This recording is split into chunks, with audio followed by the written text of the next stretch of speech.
Radio صدائے حریت جموں کشمیر ہے۔ طارق محمود کولوں اپڈیٹ سنو۔ مقبوضہ ریاست جموں کشمیر بچ معصوم کشمیریاں کو جان بوجھ کے نشانہ بنانا اس گل کو ظاہر کرتا ہے کہ اتھے تعینات بھارتی فوجی انتہائی غیر پیشہ ورانہ اور بد اخلاق ہیں۔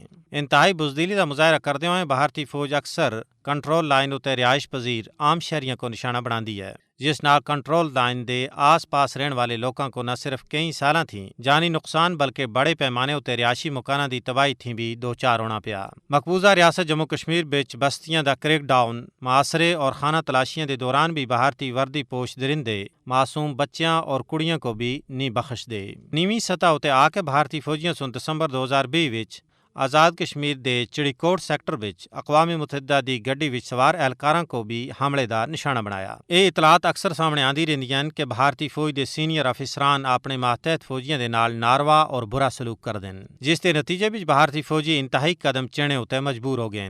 خودکشیاں دی بڑی وجہ مقبوضہ ریاست جموں کشمیر اور بھارت دی دوئی شورش زدہ ریاستاں میں تعینات بھارتی فوجیوں کو چھٹی نہ ملنا، اپنے افسران دے ناروا سلوک، ان علاقوں میں بھارت مخالف حالات، ہر وقت حملوں دا خوف، کار اور بال بچیاں تھیں دوری ہے۔ موئی سارے واقعات ہجے بھی سامنے آ چکے ہیں جدوں بھارتی فوج دے سینئر افسران بدعنوانی وچ ملوث پائے گئے ہیں۔ بھارتی فوج بھی بڑے پیمانے اتنے ادارہ جاتی فقدان پایا جلدا ہے۔ بطور ادارہ بھارتی فوج وچ ترجیحی ترقیاں عام ہیں۔ ہن تے بھارتی فوج ہندوتوا نظریے دی پیروکار بن چکی ہے۔ بھارت دے موجودہ chief of defence staff general Bipin Rawat کو ہندوتوا نظریے دی حمایت دی بنیاد اتے ہی بھارت دے پہلے چیف آف ڈیفنس سٹاف دی حیثیت نال ترقی دیتی گئی۔ بھارت میں شہریت تھی متعلق ترمیمی بل دے خلاف احتجاج اور مظاہرہ سن جدوں پورے بھارت کو اپنے دائرے وچ کیدا تے بپن راوت سن مظاہرین دے خلاف سخت بیان دیتا سا، جس اتنے بھارت دی تمام اپوزیشن جماعتاں سن بپن راوت کو شٹ اپ کال دیندے ہویاں اپنے کم نال کم رکھن دی تنبیہ کیتی آسی۔